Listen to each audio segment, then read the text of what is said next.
So, Pokemon with only poison types, the rules are simple. As soon as I unlock trading, I will swap out my starter Pokemon for a poison type, and after that, I am only allowed to catch other poison types. Pokemon I receive by continuing the story will be sent to the box as soon as possible and are not allowed to participate in battle. With that said, let's begin.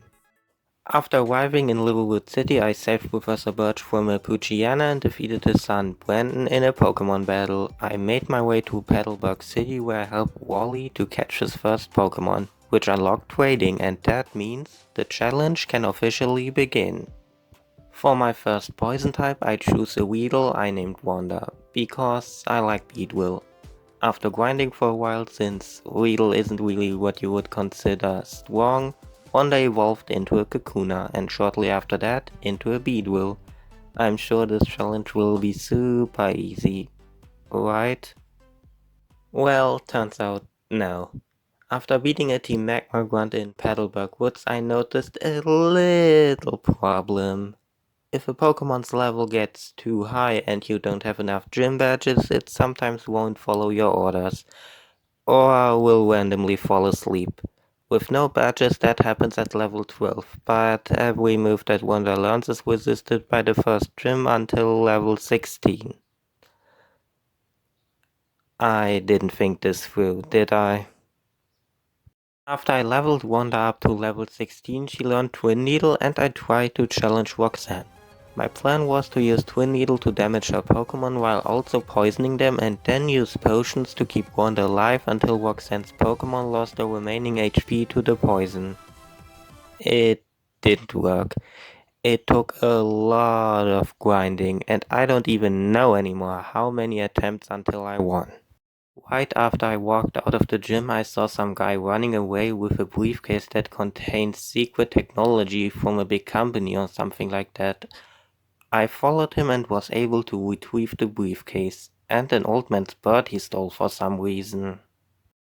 The president of the company told me to bring a letter to someone in Dewford named Steven in exchange for upgrading my Pokédex. There better not be any viruses on this thing now. On my way to Dewford, a small problem became apparent. About 3/4 of this region are covered in water. Luckily, the old man whose bird I saved happens to have a boat. Oh yeah, it's all coming together. In Dewford, I caught 2 new Pokemon, Bubble the Tentacool and Angel the Zubat. I decided to challenge Wally. It was a fighting type gym, and I have 3 poison types, one of which is also a flying type. I know I said something like this before, but this is going to be super easy. Turns out, it wasn't. Wally's Machop was no problem for Angel, but his Makuhita used Sand Attack which made all of her attacks miss, and because of that it was able to get off 6 bulk-ups. I don't know how, but Wanda somehow managed to take the Makuhita down. After that I found the guy I was supposed to deliver the letter to and made my way to Slayport. In Slateport, I caught 2 new Pokemon, Potato the Oddish and Beanbag the Gulpin. Right after that I noticed that Team Magma tried to take over a museum, even their leader Maxie showed up. Anyway, I beat them up and headed for Marwell City and the 3rd gym. On my way there, Brandon challenged me to a Pokemon battle, but Angel's Confuse Ray and Potato's Poison Powder made quick work of his Pokemon. In front of the gym I met Wally who wanted me to show how strong he got, but Potato just one-shotted his wilds and evolved into a Gloom. Beating Wally was easy. Watson, however, was a different story. He's an electric-type gym leader, but 2 of his Pokemon are also steel types, which is kind of a bad matchup for my team. Wanda took care of his Volt Orb with a Twin Needle, and Potato slowly weakened his Magnemite and Magneton with a combination of Sleep Powder and Giga Drain, so Wanda could finish them off with Pursuit. On the way to Lava, Angel evolved into a Golbat, and I got a Weezing I named Coffee. Then Brandon told me that Team Magma kidnapped someone named Professor Cosmos, so we headed to Meteor Falls to save him. As we got there, another gang called Team Aqua showed up. So, are you guys going to have a Yakuza-style gang fight with guns and swords, or is this going to be a dance battle like in West Side Story? Huh? We saved Professor Cosmo, but Team Magma stole a rock from him, so I had to follow them to the top of an active volcano to get it back. And I don't know what I expected when I climbed up this volcano, but it definitely wasn't a bunch of people in weird costumes throwing Fujianas at each other. I retrieved the rock, got down from the volcano and landed in Leverage Town. There I tried to get my 4th gym badge from Flannery. I thought Bubble could just use water pulse to destroy Flannery's fire-type Pokemon, but she used Light Screen and Sunny Day all the time. I still managed to win first try though. In the 5th gym, Angel evolved into a Crobat, but she didn't even need to fight. I used Toxic Spikes to badly poison Norman's Pokemon and stalled out the battle long enough so the poison could finish them all off. On Route 118 I met Steven again and we talked about Pokemon types we like until suddenly a Latias appeared. It brought us to an island in the middle of nowhere where we had to save a Latios from Team Magma. Out of thankfulness for saving it, Latios, one of the legendary dragons, joined my team, and I immediately dumped it into a box because it's not a poison type.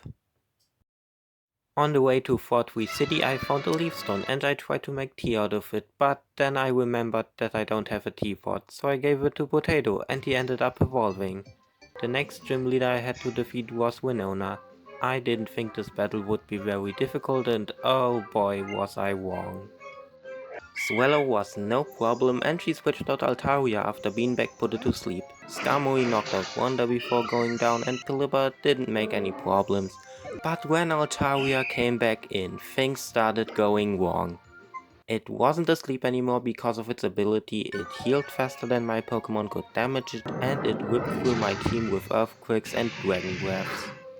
I only won because Angel's Poison Fang has a 50% chance to badly poison the target and Potato managed to stall out the battle until Altaria died to the poison. After that I found Maxie and some other guys from Team Magma on Mount Pyre where they tried to steal another rock.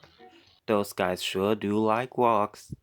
I tried to fight Maxie but he just walked past me and told someone else to fight me. Kind of rude in my opinion. Then I followed them to Slateport where they stole a submarine. Is this thing filled with rocks or why are you stealing it? I broke into their base in Lily Cove to stop them, Bubble evolved into a tentacle, but Team Magma ended up escaping. Well, I guess there's nothing I can do about the situation now, so I just continue collecting gym badges, I guess. The next gym was a double battle gym, and even though Lisa and Tate are psychic type gym leaders, their only 2 Pokemon are also rock type, so I thought Bubble could just use Surf to finish the battle quickly. But before she could attack, Solrock used Sunny Day, which cut the damage from Surf in half, and Bubble got one-shotted by Lunastone's Psychic. Potato ended up defeating Solrock and Lunastone with Giga Drain. Right after I stepped out of the gym there was an earthquake and a giant beacon of light emerged from the ocean. I found out where the light came from and there I also found Maxie performing some weird rituals to awake Groudon. After beating him in a Pokemon battle, Coffee evolved into a Weezing, but Groudon still woke up. However, Maxie was not able to control it and now it's going to kill every life form on this planet. I think it would be better for everyone involved if you just stick to stealing rocks. I faced off against Groudon in the Cave of Origin, but just like Maxie, I underestimated Groudon's power. One after another of my Pokemon dropped to Groudon's attacks, but when all seemed lost, Potato stepped in. The harsh sunlight activated his ability, doubling his speed. He outsped Groudon, put it to sleep with Sleep Powder and landed a critical hit Giga Drain. Groudon woke up and attacked with an Earthquake, but Potato tanked the hit and finished it off with another Giga Drain. I think it's safe to say that Potato is my strongest Pokemon at this point. There aren't really any laws against awakening an ancient deity to mess with the weather, and we don't know if we should classify you guys as a criminal organization or as a cult, so I'll let you off with a warning this time. Oh, don't worry, officer, I learned my lesson. I'll keep an eye on you. It was time to get my 8th and final gym badge. My plan was to just let Potato defeat Wallace's entire team, but his Milotic knocked out Potato with a critical hit Ice Beam. With the help of Bubble's Toxic Spikes, Wanda and Angel managed to secure the win. On my way to the Elite Four, Wally challenged me to one last battle.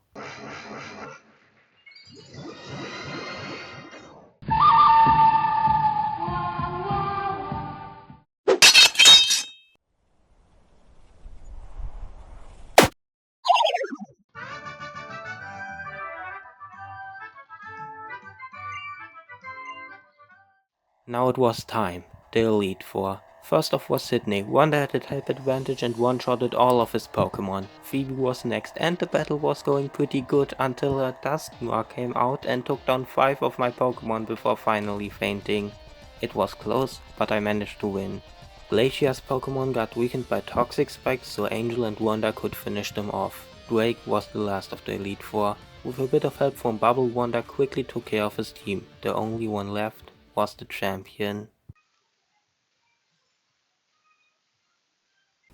And I lost. Again and again, and I lost count of how often that happened. I'll now show you my last attempt at this fight. Coffee repeatedly used Incinerate to defeat Skarmory before being defeated by Aggron. Bubble took most of Aggron's HP before also going down. And Potato finished it off before going down to Claydol's Extra Sensory. Wanda Mega Evolved to beat Claydol, and then Beanbag switched in so I had time to heal Bubble. I switched Bubble back in and kept healing her while Cradilly was getting worn down by Bubble's Liquid Ooze ability. After that, Bubble took a chunk out of Armaldo's HP before going down and Wanda finished it off. Only one Pokemon left, Mega Metagross. Wanda managed to damage it, but immediately went down afterwards. Angel also got an attack in, but then also went down immediately. I sacrificed Beanbag to revive Angel. She made Metagross flinch with a bite twice in a row, and then finished it off with another bite. And with that, I won. So yes, you can beat Pokemon Omega Ruby with only poison types. Good to know. Subscribe or I will steal your eyeballs.